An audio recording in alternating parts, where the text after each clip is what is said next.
नमस्कार। फाइटर समाचार में आपका स्वागत है। पेश है आज 28 जुलाई सुबह 6 बजे राजस्थान की खास खबरें। केंद्रीय मंत्री जितेंद्र सिंह ने लोकसभा में कड़े प्रावधानों वाला लोक परीक्षा संशोधन विधेयक पेश किया, जिस दौरान विपक्षी सांसदों के भारी हंगामे और नारेबाजी के कारण दोनों सदनों की कार्रवाई दोपहर 2 बजे तक स्थगित करनी पड़ी। विपक्ष ने नीट पेपर लीक और छात्रों पर हुई पुलिस कार्रवाई को लेकर सरकार के खिलाफ जोरदार प्रदर्शन किया। इस बीच पूर्व शिक्षा मंत्री धर्मेंद्र प्रधान का एनडीए सांसदों ने स्वागत किया। सरकार द्वारा लाए गए इस नए संशोधन विधेयक के तहत पेपर लीक और संगठित अपराधों में संलिप्त पाए जाने पर 5 से 10 साल तक की कैद और 10 करोड़ रुपए तक के भारी जुर्माने का प्रावधान किया गया है। साथ ही मामलों की जल्द सुनवाई के लिए विशेष फास्ट ट्रैक कोर्ट गठित करने और 2 महीने के भीतर जांच पूरी करने का अधिकार भी राज्यों को दिया गया है।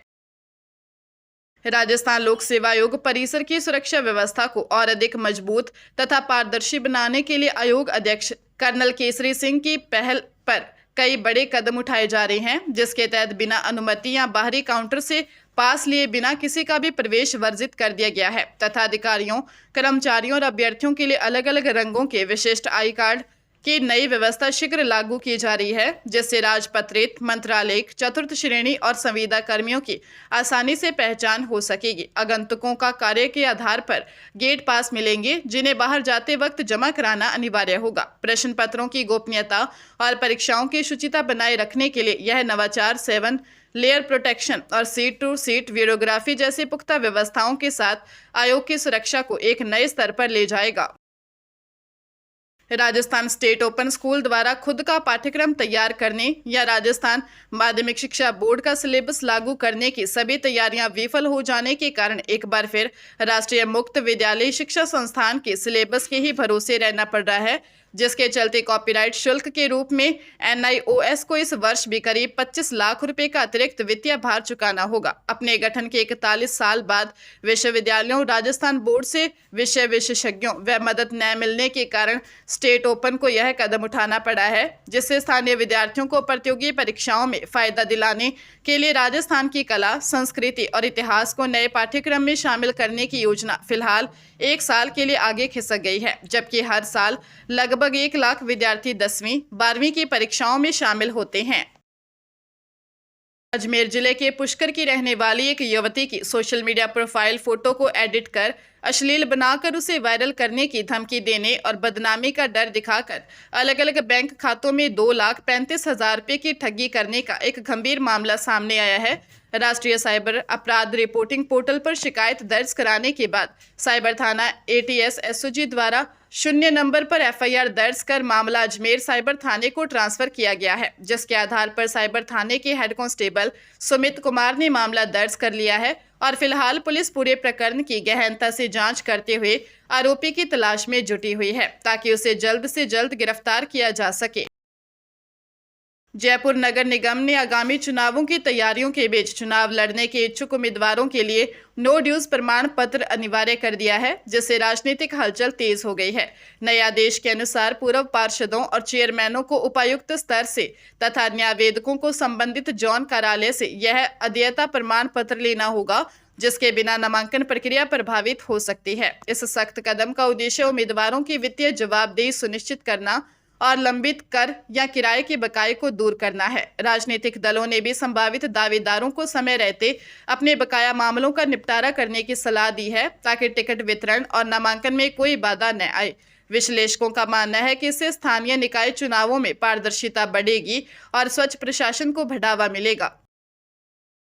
नेशनल मेडिकल कमीशन द्वारा शैक्षणिक सत्र 2026-27 के लिए जारी किए गए एमबीबीएस सीट मैट्रिक्स ने राजस्थान के भावी डॉक्टरों को बहुत बड़ा झटका दिया है, क्योंकि देश के 19 राज्यों व केंद्र शासित प्रदेशों में सरकारी मेडिकल सीटों की संख्या में तो बढ़ोतरी की गई है, लेकिन राजस्थान के किसी भी सरकारी कॉलेज में एक भी नई सीट नहीं बढ़ाई गई है, जिससे मेडिकल प्रवेश परीक्षा की तैयारी कर रहे विद्यार्थियों और उनके अभिभावकों में गहरी निराशा छा गई है, क्योंकि राज्य में लगातार बढ़ती छात्र संख्या के मुकाबले सीटें सीमित रहने से मुकाबला और अधिक कठिन हो जाएगा। जबकि दूसरी तरफ अन्य राज्यों में सीटें बढ़ने से वहां के स्थानीय युवाओं को सीधे तौर पर बड़ा फायदा मिलेगा और अब देखना यह होगा कि राज्य सरकार इस मामले पर क्या कदम उठाती है।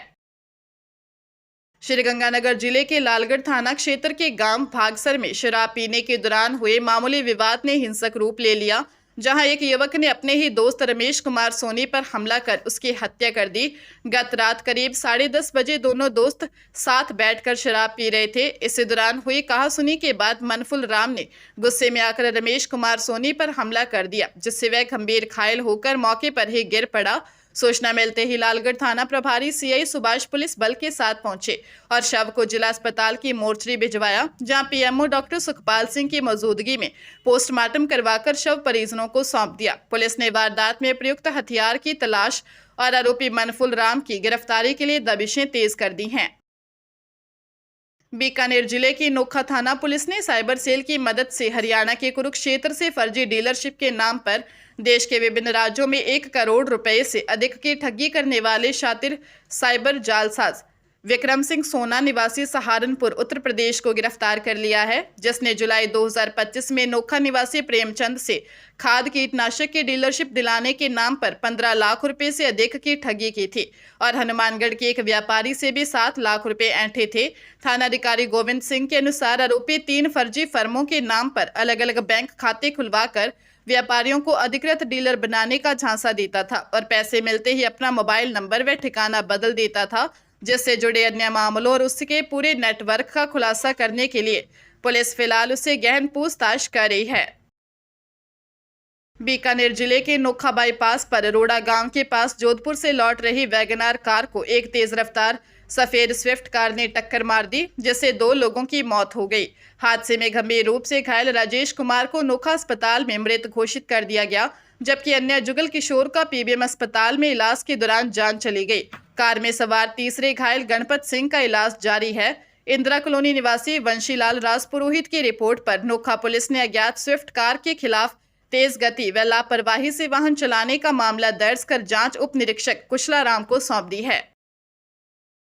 पंजाब के लुधियाना में निवेश पर भारी मुनाफा दिलाने का झांसा देकर करोड़ों रुपए की ठगी करने के 2 अलग अलग मामलों में शहर की पुलिस ने 5 लोगों के खिलाफ मामला दर्ज कर लिया है, जिसमें थाना जोदेवाल और थाना दुगरी पुलिस ने शिकायतों की गहन जांच के बाद यह कार्रवाई की है और दोनों मामलों में कुल 3,29,96,110 रुपए की ठगी का खुलासा हुआ है। पहले मामले में जोदेवाल पुलिस ने इंद्रजीत सिंह की शिकायत पर सिफत सिंह, लखविंदर सिंह और हरमीत कौर के खिलाफ 19,96,110 रुपए हड़पने का केस दर्ज किया, जबकि दूसरे मामले में दुगरी पुलिस ने मनजीत सिंह की शिकायत पर संजय आहूजा और हर्षिता आहूजा के खिलाफ 3 करोड़ 10 लाख रुपए निवेश करवाकर हड़पने के आरोप में धोखाधड़ी की विभिन्न धाराओं के तहत एफआईआर दर्ज की है और अब पुलिस सभी वित्तीय दस्तावेजों की जांच कर रही है। सीकर जिले के जयपुर के दादी का फाटक निवासी विनोद कंवर ने 3 एजेंटों नरेश कुमार, भंवरलाल और निवास सैनी के खिलाफ इजराइल भेजने के नाम पर 13,25,000 रुपए हड़पने और जान से मारने की धमकी देने का मुकदमा दर्ज करवाया है। पीड़िता ने पुलिस पर भी गंभीर आरोप लगाते हुए कहा है कि मदद करने की बजाय पुलिस कर्मियों ने राजीनामा करने का दबाव बनाते हुए कहा था कि तुम उनका कुछ नहीं बिगाड़ सकती और 1 रुपया भी वापस नहीं मिलेगा। शिकायत के अनुसार आरोपियों ने बसंत विहार स्थित अपने ऑफिस से रिश्तेदारों को विदेश में अच्छी नौकरी लगवाने का झांसा दिया था और पैसे ऐंठने के बाद एग्रीमेंट भी करवाया था, लेकिन विदेश नहीं भेजने पर जब पैसे वापस मांगे गए तो धमकियां दी गई, जिसके बाद कोर्ट के हस्तक्षेप से उद्योगनगर थाना पुलिस ने अब इस पूरे मामले की गहनता से जांच शुरू कर दी है।